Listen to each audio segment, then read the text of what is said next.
We have got Mr. Bobby Lee. Bobby Lee is my name. For some reason, the whole week I've been going Bobby Lee. Why? I don't know. It's like for some reason, it's fun for me to say with a bubble. They're not like Asian guys the name Bobby. It's weird, right? It's like you. You don't see an Asian guy's named Natron or Otis. I've never met an Asian guy named Otis. I've never met a guy named Otis. Yeah, I have some blacks. Yeah? Oh, older blacks. They have the top hats. I love when people say blacks. See, because I say black all the time. African Americans. Well, no, I say black, but he's a black guy. But I'm never like, oh, those blacks. Oh, I'm so sorry. No, I don't care. I'm not black. I think I'm not a black. I know you're not a black. You know what I mean? And I think that there was some rifts between African Americans and Asians back in the day, but we get along. We get along now because of Rush Hour. You know what I mean? We solve crimes together. You know what I mean? That's good that you guys are finally coming together. What were the rifts between the blacks and the Asians back in the day? That there was the whole you remember during the LA riots about liquor stores and black people, Koreans not trusting the blacks. You know what I mean? You guys were all trying to steal each other's turf. Yeah, like black guys were trying to sell drugs in front of your Asian markets. And Asians would move into black neighborhoods and open liquor stores, and then black people would walk in, and then the Asian guy would be like, "You touch, you buy." You know what I mean? No browsing. You know what I mean? Mm-hmm. Which is kind of crap. Because, no browsing. like sometimes I walk into a liquor store and it's like, what do I want? A Snickers or a Skittles? Mm-hmm. You know what I mean? So I browse. You've got those bastards. I agree. Those Korean bastards. What do you think of this weather, man? It's so cold. Do you travel often? I mean, you on the road, or are you mostly in LA? I'm in every week I'm somewhere different. Okay, so you're used to going to crappy places with snow. No, it's not crappy here. Well, the city's not crappy, but I mean, this weather's crappy. Man. No, it's beautiful. Don't say that. No, you lying. Everybody out there knows you're lying. It's visceral. There's one dude on his way to ski who agrees with you, and everybody else is like falling on ice and freezing right now. I mean, when I get to go to a place like this, people think I'm an Eskimo, which is crap, but you know what I mean? I'm not an Eskimo. You should market it. Right, what? When you go to Alaska, just say you're that I'm an Eskimo? Yeah, get into it with the Inuit. Bobby Lee live at the Laugh Igloo. Yeah. Did they still rub noses when they kiss? Eskimo kisses? Yeah. I don't think so. I think that's like the glamorous image of the Eskimo kisses. Yeah. Like everybody comes here and they're like, oh, Native Americans, and they think they're going to be on the corner like in a headdress giving you a cigar out of a box. And then it's like, that's just the Hollywood image. What if it's good though? It could be. Yeah. Maybe I think try it they with just somebody. club seals all the time. That's all I think. Somebody said he reminds me of the guy in The Hangover. Who said that? Somebody on our text line. Yeah, he used to be my doctor. Did he really? Yeah. Because he is a doctor. Yeah, he was a partner with. I went to his wedding though. Dr. Ken and his wife Tran, they had a wedding like years ago. Ken Jeong. Yeah. And he used to be my doctor when I detoxed Vicodin. He was the one that saved my life pretty much. Like I called him every hour. He's a good guy. You had to, you were addicted to Vicodin? Yeah. In fact, I had him on Mad TV like 15, 20 times. I'm very, very interested in getting addicted to pills and stuff. Why? You want to do it? Well, I mean, I don't know necessarily. I need to learn more before I make the determination if I actually like to do it. Don't. So it's not good. No, it's not good. Why Vicodin over other drugs? Just it was convenient? Yeah, well, yeah. Can I tell you the last day I took Vicodin? I hope. I mean, as long as it's not going to get Lucas kicked off the radio forever. No, it won't. No, because this is what happened, right? Okay. I was on Mad TV. Yeah. Right? It was a sketch show on Fox. I'm familiar with it. And they said, listen, you're not showing up to work because I was on pills, right? So they go, we're going to write you a sketch. You better show up, right? So then I thought, because I was taking 30 Vicodins a day. Oh, wow. Right? So the day before, they wrote me a Connie Chung sketch. The day before, I threw away all my Vicodin, okay? Now Friday comes, and I'm shaking, right? So I show up at work. I'm sweating. They put the Connie Chung makeup on, and then they put me on the set, right? And there was 300 people, right? And I just knew I wasn't going to be able to do it. So then they go 5, 4, 3, 2, 1, action. The lights come up, and I go, good evening. And as soon as I said I number 2'd. Really? Yeah, down my stockings, right? Wow. Was anybody on set with you, or is it just it was solo Aries scene? Spears was there, and it was 500 people in the crowd. It's TV. It was on TV. It was on TV. But I mean, was it noticeable, or was it just? Yeah, you could hear a gasp in the crowd, like oh. They thought it was like a sweet special effect. No. They knew I was sick. I was sweating. I was crying. Wow. So you were really going full Connie Chung. So the executive producer walked up. Yeah, full. That's a rumor a lot of people. I heard that from Maury. Yeah, Maury has a problem with that. You know what I mean? Yeah, she always goes number 2. But so what happened was the producer Dick Blasucci walks up to me and goes, "Get out of here." I packed up my dressing room, fired, right, and I thought my career was over, There was season 2. So then a month later, I got sober. Then I did Harold and Kumar, the first one. Then I did some other things. I went to meetings and stuff, and I got sober. And they asked me back. Wow! Right? So this they go. The story you're going to tell me in the car, right? Yeah. We're going to give you 2 more months. You know what I mean? We'll give you like a trial. And I stayed on the show for 6 more years. That's awesome. What a cool story of coming back. And then also the guy that helped you do that is the crazy drug dealing guy from the movie The Hangover. Yeah. That's the guy that got you clean. Yeah, he got me clean. Yeah. I'm sure people see that and just can't imagine him as a doctor. But he is a doctor. Have you heard anything about Daryl Hammond's been doing a lot of interviews about his time on SNL and that he had crappy childhood, horrible. He's got this book out, but he back in the day, he used to show up to SNL on drugs. I mean, he had a really bad problem. I'll tell you, doing a sketch show on television is the worst job you could ever get because of the fact that you have 12 people that don't know each other, right? Mm-hmm. And they only give you a certain amount of spots. You know what they're gonna do? If you take starving hyenas in like 20 of them, you put a little piece of meat. That's what happens. Into the arena, you know what I mean? And you're people screwing you over, lying to your face. You know what I mean? You can't sleep. You know what I mean? That's why I did all those pills because I just couldn't handle it. Mm-hmm. You know what I mean? So then when I came back, I just decided, you know what? If they fire me, if I don't get on, that's fine. I'm going to wing it. You know what I mean? And then eventually you get power, and then you know what I mean. You throw some weight around. Will Sasso. Yeah. You throw some weight around, and then you know what I mean. And then all of a sudden you're the guy.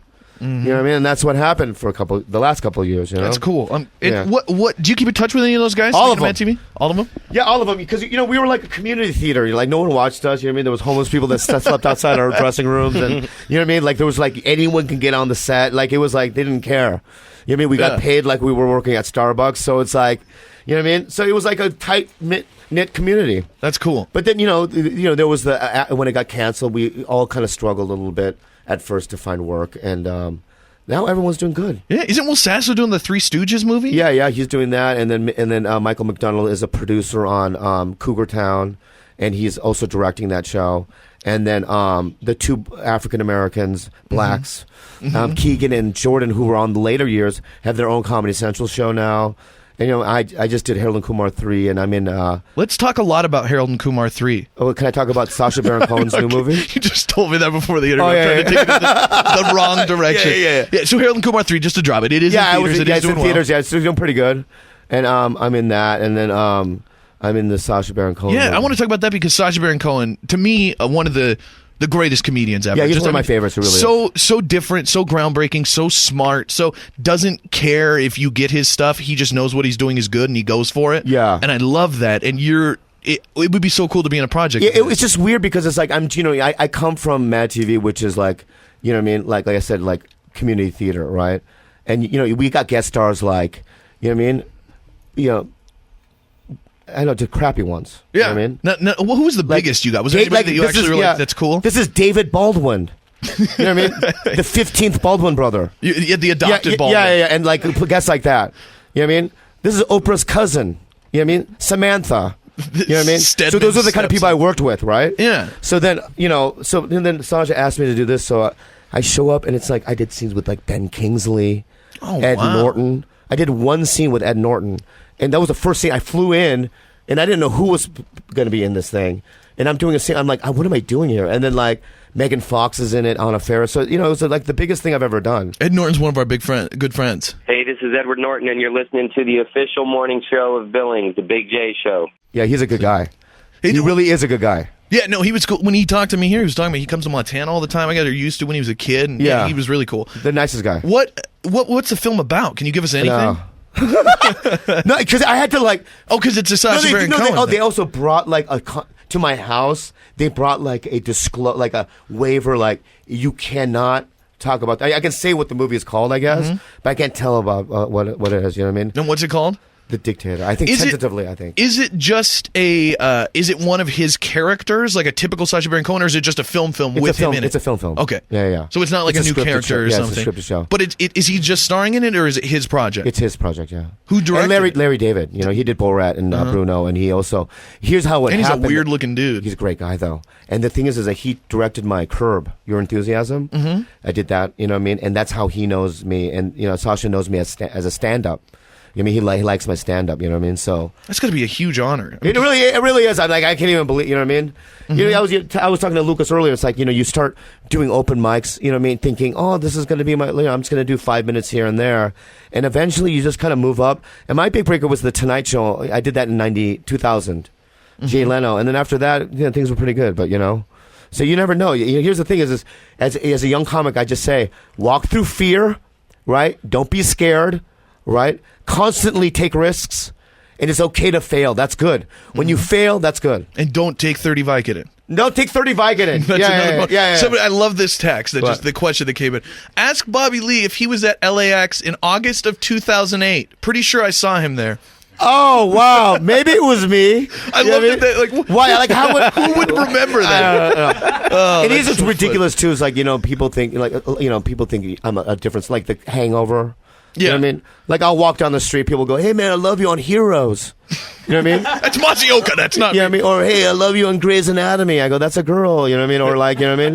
Like, ridiculous things. Wouldn't it be awesome though if like people saw bigger celebrities than you even and they thought it was like you're getting the credit? Like somebody actually saw Jackie Chan and No, I don't like it. I want to be me. You know what I mean? I used to get people used to call me Bobby. I tell them, and you look nothing like me. I know. You know what I mean? I thought it was just like, you're Filipino. TV. You know, once you get out of like a major metropolitan area, everybody that's not white's the same. I just farted. Did you hear it? I didn't. I'm so sorry. It's the microphones in here. They're not good enough. All right. They're condensers. I should just not said anything and I let it go. No, I appreciate the honesty. Yeah. It just came out with sneaky, like a ninja fart. No, it's a good tie. Do you smell it now? Good tie to the heritage. I'm so sorry, guys. No, it's fine. It's so rude. I apologize. We're one big happy family. Okay. Let's move on. Have you ever thought? You said you wanted to do. I'm guessing this isn't going to be a good idea, but have you ever thought, like, if you kind of life gets you down again, like you're not as positive and stuff, maybe into something, you're wasted. Have you ever thought about maybe like getting somebody like Lucas and sending them on stage as you to do a set? Just say I'm Bobby Lee and then like split the money with them. I would love to do that. I would love to do that. Yeah. But I think no. But you know what? It's like I don't like to lie to people. Yeah, because but I'd love, like, if I could sleep in and some other fat guy could come up here and sound like you're not that fat. Every once in a while. You look good. Thank you. Yeah.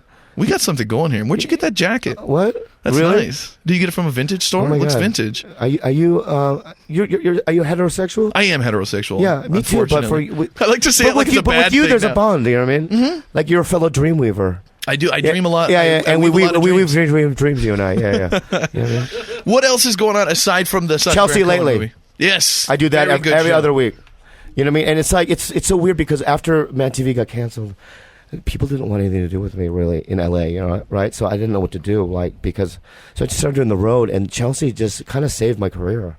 That's awesome. I mean, I say that to her all the time, and she says, "Shut up." But like, you're not supposed to talk to me when the cameras aren't rolling. No, but she's an old friend, and she just she helped me out in the biggest way, which is have me on her show to plug my stand-up. You know, and that's a gift.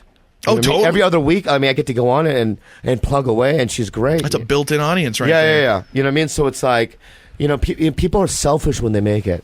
Mm-hmm. You know what I mean? Like I know some friends that are huge right now. Dane Cook, for instance. Yeah, and guys, one of the friends that screwed you over many times. No, not Dane, not Dane.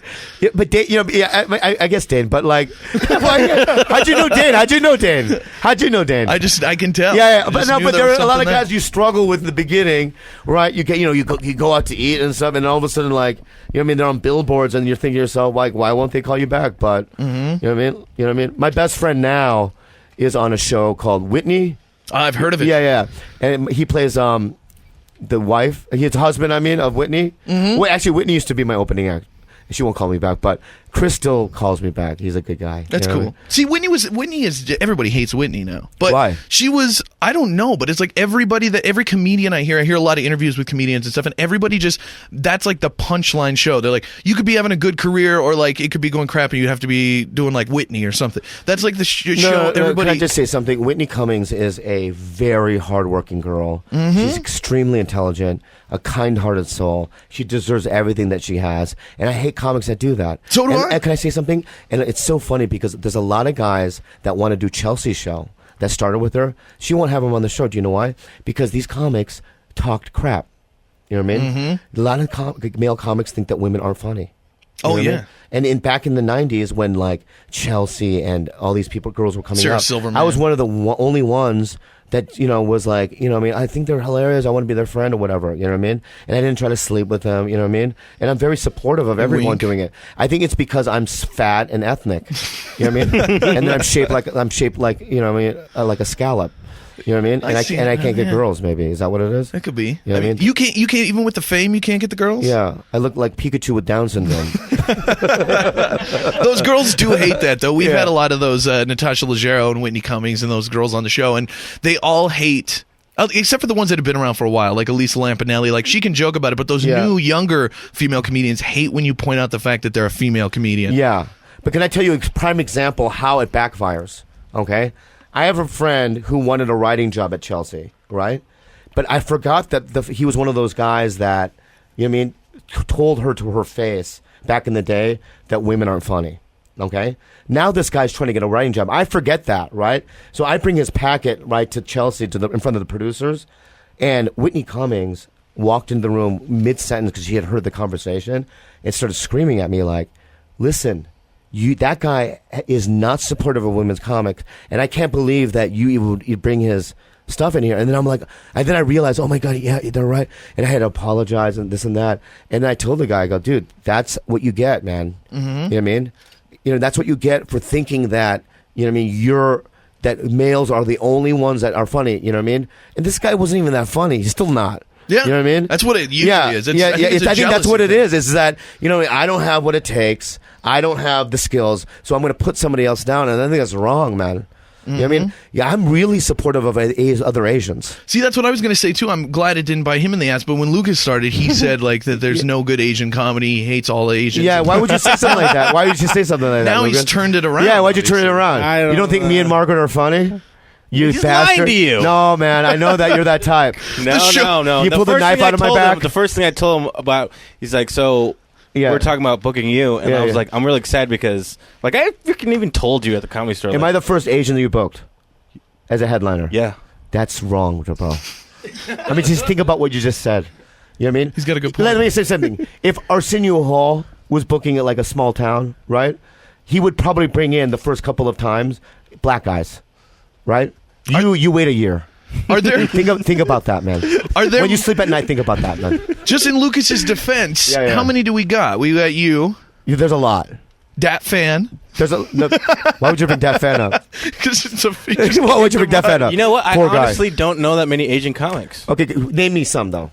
I know KT. Yeah. I know you. Yeah. Margaret Cho. Have you heard of Margaret Cho? Yeah, but I've he met puts her her in the lesbian category, not the Asian. Henry Cho.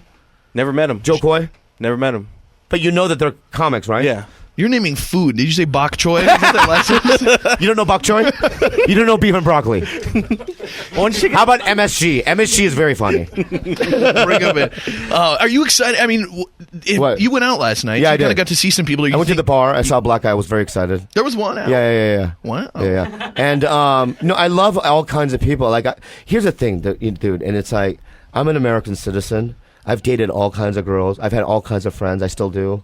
And the thing is that I just don't feel...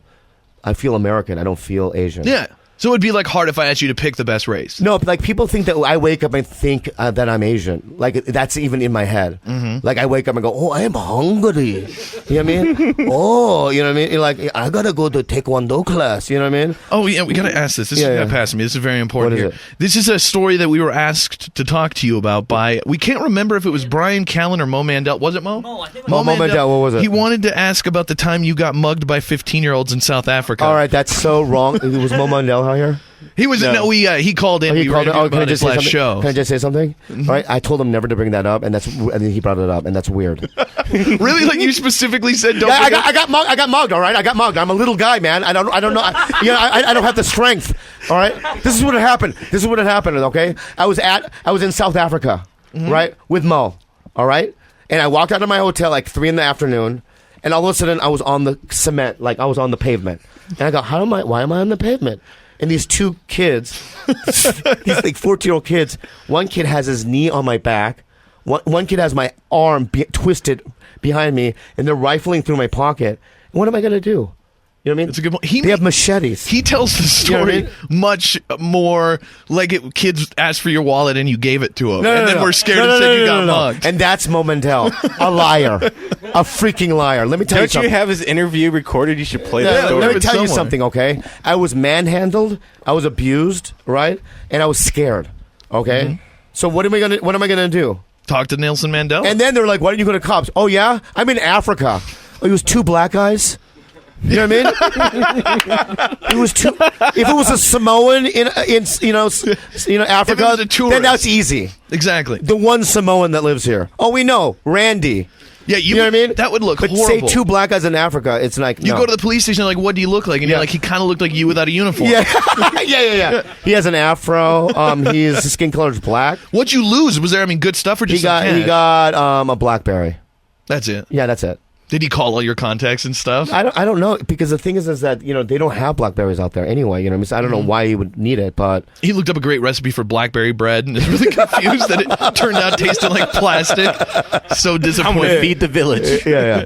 That's awesome. Well, tonight and tomorrow night you can check out Bobby Lee. Thanks for having me on. Thanks for doing it, man. I love you. Out at Manny's. Tickets still available at montanacomedy.com. Also, not for tonight. You could check Rimrock Mall or Asian Nights for tonight, because we're pretty much sold out for tonight. But tomorrow night, tickets still available at montanacomedy.com. We still have a pair to win too. Go to hot1019.com and get registered for those. Also, Dean Del Rey, is he opening? Is he there? Yeah. Cool. You know Dean? He came and did a little set last night at my improv comedy show that we did. Oh, really? He opened our He's second a funny half. kid. Yeah, he's very funny. Yeah. Does a lot of... he's 95 years old. I thought I was going to say late 80s, but I can see it now. Yeah. I could see it. He's shaped weird, like a thumb. He is kind of weird shape. Like his head attaches to his torso, no neck. Interesting. Yeah, and he's got a lot of tattoos. Yeah, and I don't care. That doesn't scare me. His body's a Soccer canvas. moms have tattoos now. That's true. You know what I mean? That doesn't scare me. With like a soccer ball with their kid's number in it. Yeah, he's shaped weird. Anyway, you got to come see his body. It's weird. It is good. That's a good selling point. Dean Del Rey, a weird-shaped guy who's been in a movie with Ice Cube. Yeah, he's pitching that. Yeah, it failed. Didn't he? What's funny? It failed in the box office, and he knows it. He told me, he's like, I'm in 2 movies. I'm like, movies like you've been into or you're into like right now. He's like, right now that you can still like. I thought he meant like in theaters. So I was like, oh, I haven't even heard about this. And I looked it up. I'm like, oh, that came out in 2008. Yeah. He'll drop stuff. I did a Tarantino movie. You know what I mean? yeah. No one saw it. It was the one Tarantino movie no one saw, buddy. That's his claim. It's underground. He used to be he signed though as a musician. Do you know that? Really? Yeah. He used to hang out with Axl Rose and Slash. You know, he was signed. That's what I heard. And then what happened? He didn't make it, so they started doing stand-up. That's what happens. Stand-up's like the bot. You go down, and then it's like a spring. It can shoot you back up, or you can just sit at the bottom. He's very funny. That's why we're having him on the show. He's very talented. He is funny. So check out Dean Del Rey and Bobby Lee tonight. Tomorrow night out at Manny's. And are you guys going to be out around town today, or you got to sleep? I'm going to sleep today, but are you going to hang out tomorrow night or come to the show? Yeah, I'm going to come at some point for sure. Please come. I'll get your attention. I'll shine a laser beam in your eye or something to let you know I'm there. Thank you so much. Something polite like that. Bobby Lee, thanks so much for coming in, man. It was a fantastic 23-minute and 20-second long interview. Great. Thank you. It was good. The Big J Show. Weekday mornings from 6 till 10 on Billings' #1 hit music station, Hot 1019.